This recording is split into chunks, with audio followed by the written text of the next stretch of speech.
Tiene algunas cuestiones este proyecto que merece que tengamos alguna conversación en el recinto.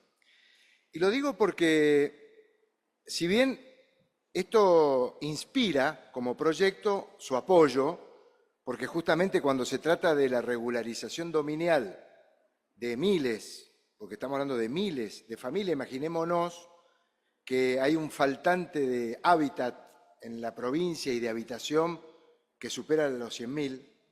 Entonces, cuando aparece una ley de esta naturaleza que pretende la regularización del dominio, trae como consecuencia la posibilidad de la regularización, sobre todo por parte del Estado provincial y municipal, de la llegada a esos lugares para tener acceso al agua potable, a la cloaca, la electricidad, el gas, el asfalto, es decir, todos aquellos servicios que permiten el progreso y el desarrollo de la sociedad desde la base, no la de los emprendedores inmobiliarios que generan desarrollos inmobiliarios para la venta y para la comercialización que tan jugosas ganancias generan en tan pocos propietarios de los lugares grandes para el desarrollo económico.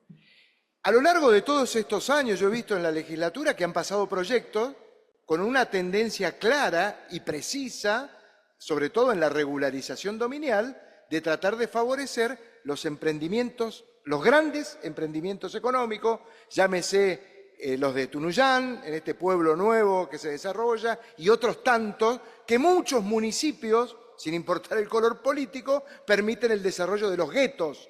Perdón, un término fuerte, pero es lo que más se parece a aquellos barrios donde se colocan muros, se colocan esteras para que los supuestos delincuentes no ingresen por esos muros y genera familias, puertas adentro de una sociedad y terminar con la comunidad abierta que ha caracterizado a cada uno de los rincones de la Argentina. ¿Por qué hago referencia a este punto?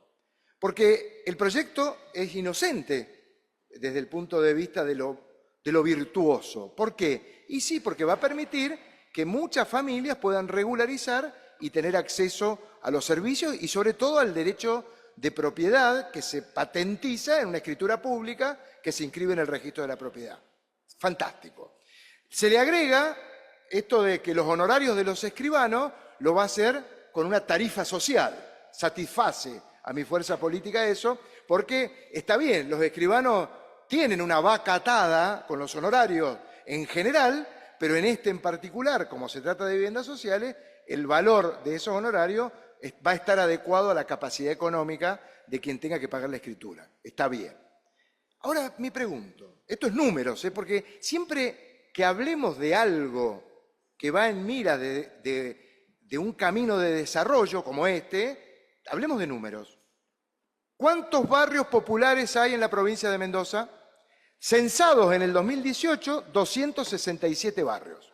Hoy, con el último censo, más los que todavía no se logra establecer el polígono, están superando los 400 barrios populares en la provincia de Mendoza. ¿Cuánto vive ahí? Casi, miren esto porque es fuerte, vive casi un tercio de nuestras hermanas y hermanos que viven en lugares donde no hay acceso al agua potable, a la cloaca, a la electricidad, al gas, al asfalto. Nosotros, porque vivimos todos, creo, los que estamos en este égido, diputados, diputadas, asesores, en lugares donde a la mañana cuando salimos, cerquita o lejos, tenemos asfalto, vereda, sombra. En estos barrios populares, en muchos de ellos, no hay vereda, hay guadal que tapa los zapatos. Bueno, yo no tengo un zapato tan alto, pero es difícil vivir en un barrio popular sin servicio. Y cuando hay esta cantidad enorme de barrios populares que no tienen acceso a los servicios ni a la regularización dominial, pareciera ser, y esto lo quiero marcar porque este es el aspecto político, que este talero que tiene el radicalismo que gobierna Mendoza, talero, fusta, mayoría, pónganle el nombre que quieran, no permite que se discuta en la Comisión de Legislación o en el lugar que fuere la incorporación de los más de 400 barrios populares a esta ley de regularización. Para quien no lo conozca, un polígono del RENAVAP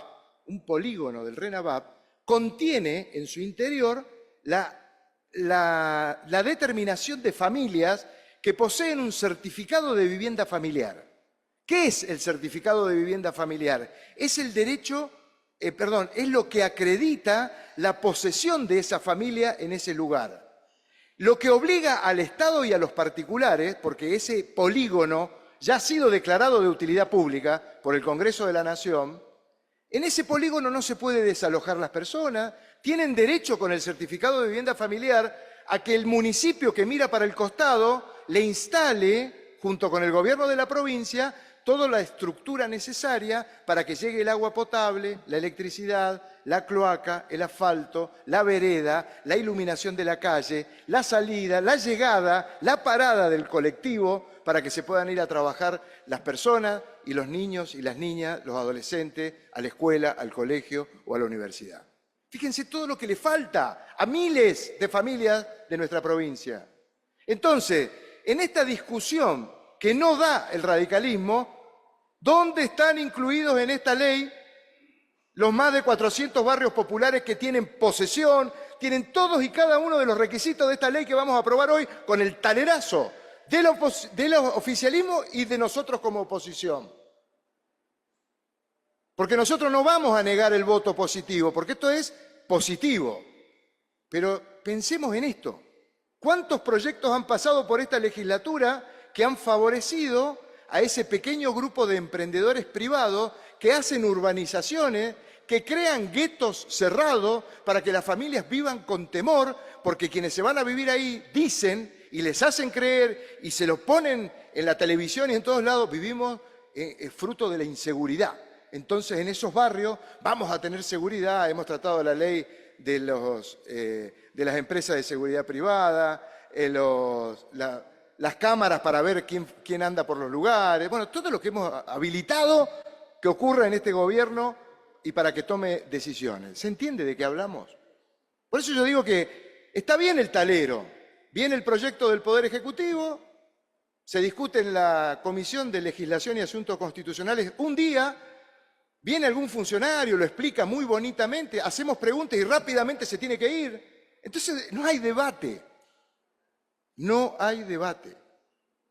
Y si proponemos algo, me mira el presidente de la Comisión LAC, no es con usted, presidente, lo banco, pero es el tema de su mayoría, de lo que administra la política de la provincia. Es decir, no es un tema de LAC ni de quien la preside, es un tema de que quien está gobernando la provincia tiene intereses muy distintos de aquellos que estamos representando en esta Cámara. Entonces, llevarse este voto positivo de quienes somos distintos de los que están gobernando la provincia, no se lo lleven de regalo. Porque, mire, les digo, en el departamento de San Rafael, juicio en donde el gobierno de Mendoza está condena firme, para que instalen 16 postes de luz, para que les llegue la electricidad a 90 familias en el barrio Costa Esperanza. Los colegas diputados del sur me podrán corregir. 90 familias del Costa Esperanza, 262 del barrio que está en Estación Pedro Vargas. Está condenado el gobierno a hacer esa obra de estructura y no lo hacen. No está previsto en el presupuesto. Me va a decir el presidente, no, eso está en las grandes partidas de los organismos que determinan dónde hacen las obras. Pero ¿saben qué? No lo discutieron. Propusimos que se hicieran las obras en ese barrio porque son juicios con condena, con familia, que les dicen, los de DEMSA hasta hace muy poquito, antes del juicio, le decían que eran colgados. Las personas no se cuelgan de la electricidad. El Estado no les da la provisión y se ven obligados a conectarse. No son delincuentes la familia que viven en esos barrios. No se cuelgan, señor. Usted porque es muy bacán, como yo, que tenemos la posibilidad de tener todo eso conectado por el Estado y no lo agradecemos. Porque agradecido de usted sería que dijera que el Estado tiene que hacer que llegue a esas familias vulnerables el cable de electricidad para que esas mismas familias, como me consta, hagan las pilastras y todo el sistema que cuesta 3 millones de pesos, no sé cuánto, conectar correctamente la instalación eléctrica. Lo conozco, no me venda ninguna historia.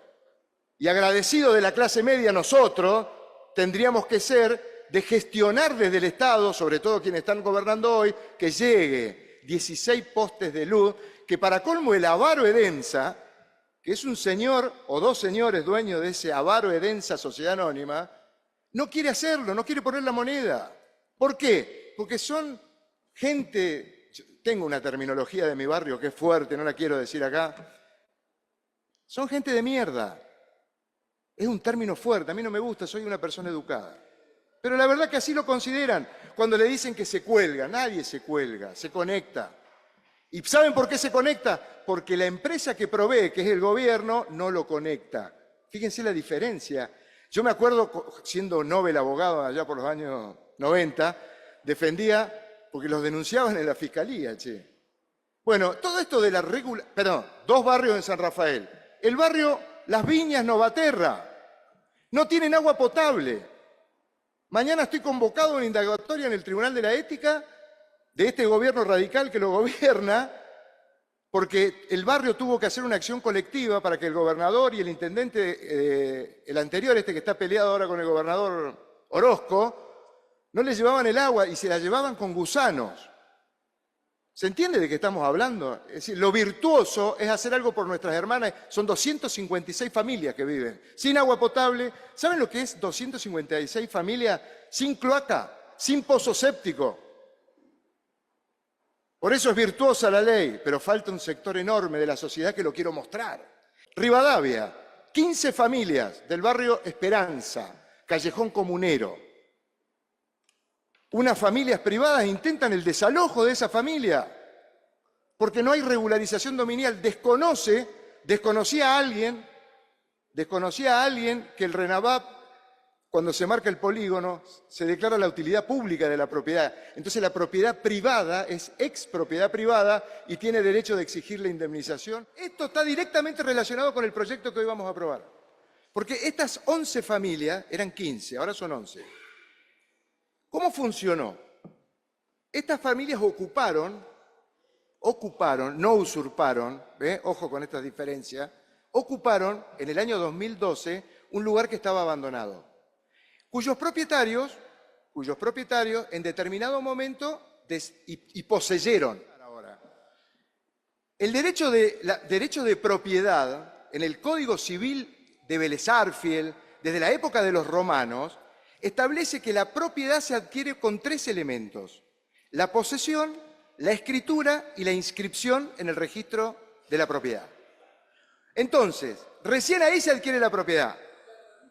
Bueno, está bien, pero estos 3 son los elementos del Código Civil. Entonces, cuando alguien toma posesión de un lugar, aún el propietario que esté enfrente con escritura tiene que lidiar en el sistema civil para determinar quién va a terminar siendo el propietario definitivo con los 3 elementos. Entonces, esos señores que tenían el derecho de propiedad por la escritura y la inscripción no tenían la posesión. Pero con una abogada inteligente, en vez de ir al derecho civil, le iniciaron una denuncia en la Fiscalía por usurpación. El expediente es el 12437, fiscal contra NN por usurpación. Tramitó y la justicia en Rivadavia decretó y resolvió que no había usurpación. Está resuelto, es público. Entonces, en el año 2018, esas familias que venían ocupando y poseyendo fueron censadas por el Registro Nacional de Barrios Populares, que el Congreso de la Nación lo resolvió establecer como utilidad pública. ¿Qué significa la utilidad pública? Todos sabemos, acá vivimos votando proyectos de expropiación. Cuando se declara de utilidad pública, el propietario de ese lugar tiene derecho a cobrar una indemnización. Pero estos no estaban contentos. Siguieron con el juicio y en determinado momento convencen a esta familia por intervención del intendente de Rivadavia, que resuelve, dice, mire, hagamos una conciliación. ¿Y qué les ofreció? En un lugar alejado, no en donde estaban viviendo cerca, alejado, cajas de zapato. ¿Qué está diciendo Ramón? Cajas de zapato de 3x3, para que se fueran del lugar. Todo esto no estoy hablando yo, esto está en el expediente en la Suprema Corte de Justicia hoy. Entonces, el conflicto, esos anteriores propietarios que no se conforman con pedir la indemnización por la expropiación, siguen diciendo que estas familias son usurpadores. Fíjense todo lo que genera la falta de regularización dominial. Es fuerte. El intendente actual lo que está diciendo es, no, este lugar declarado de utilidad pública, estas familias con certificado de vivienda familiar tienen derecho a tener acceso al agua, a la electricidad, que el anterior intendente no se los quería dar y de hecho no les habilitaba la bajada de la luz para que Densa se los diera. Lo cierro, presidente, para que se entienda, No hablemos livianamente. Los proyectos hay que discutirlos, hay que hablar de política, hay que hablar de la ley, hay que hablar de los temas. Vamos a votar una ley hoy que fíjense la cantidad de temas que tiene. Así que el voto de nuestra fuerza política, por lo que significa el proyecto, va a ser positivo, pero que en buena ley esto quede en ese diario de sesiones para que no vaya en la oscuridad de algunos colegas que pretenden sembrar la duda de familias que viven dentro de la ley. Muchas gracias.